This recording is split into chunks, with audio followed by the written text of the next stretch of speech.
La Capricorne, ça va un petit peu moins bien qu'en début de championnat. La Jeanne d'Arc, ça va toujours pas mieux. Eh bien, que s'est-il passé? Tout de suite, la réponse sur les images de Yanis Ferrer et des commentaires d'Yves Morel.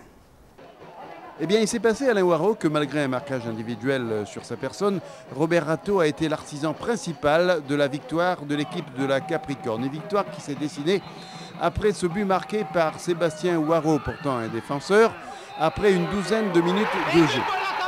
La Capricorne alors a senti qu'elle pouvait remporter la victoire. Mais en face, il y avait la Jeanne d'Arc qui ne voulait pas laisser passer une occasion de prendre des points sur le terrain de la Ravine des Cabris. Et sur cette action de l'équipe de la Jeanne d'Arc, une action menée de la droite vers la gauche, on va voir un attaquant de la Jeanne d'Arc s'effondrer dans les 18 mètres. Et là, l'arbitre, M. Dino, va désigner le point de pénalty. Aux grandes dames, bien sûr, des joueurs de la Capricorne. La course-poursuite ne donnera rien. Sinon, un but marqué par Syriac pour l'équipe de la Jeanne d'Arc. Ce qui fait qu'à la pause, les deux équipes seront à égalité, un but partout. Et cela pour le plus grand bonheur de l'équipe de la Jeanne d'Arc. Et le public attend encore des buts en seconde période. Il sera servi avec Cormeret qui ouvre pour Robert Ratto. Le gardien de barrière sort mal. Et Robert Ratto marque le deuxième but de l'équipe de la Capricorne. On jouait depuis 55 minutes, c'est-à-dire 10 minutes après la pause. Et là, tout va basculer parce que l'équipe de la Capricorne va avoir un maximum de réussite avec ce centre de Chamant, excellent Chamant hier soir. Et qui sera à la parade? Eh bien, Larive qui, en voulant dégager, va marquer contre son camp. Et malheureux comme la pierre Larive, personne ne pourra le consoler. Le gardien de Barria viendra lui dire, eh bien, Larive, eh bien, c'est pas grave, essayons de relever la tête, rien à faire.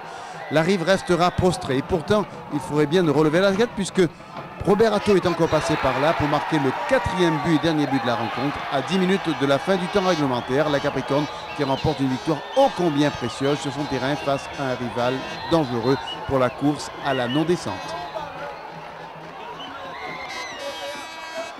Robert Ratto, on peut dire que ce soir, vous avez quelque peu soulagé vos supporters. C'est pas moi seul, c'est toute l'équipe. On sait un peu notre situation concernant la maintien. Pendant toute la semaine, on a bossé. Voilà, travail bien préparé, régulier dans tout, le sérieux. Le week-end, ça paye quoi. Parfois, il y a également un peu de réussite. Il faut provoquer la réussite. Si on ne provoque pas la réussite, celui qui tente rien n'a rien. Alors, on a tenté, et voilà. Pour une équipe qui vient de monter, la Capricorne fait une bonne saison.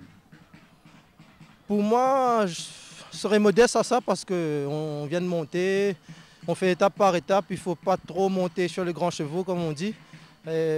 Étape par étape, j'espère qu'on arrivera à notre bout, quoi.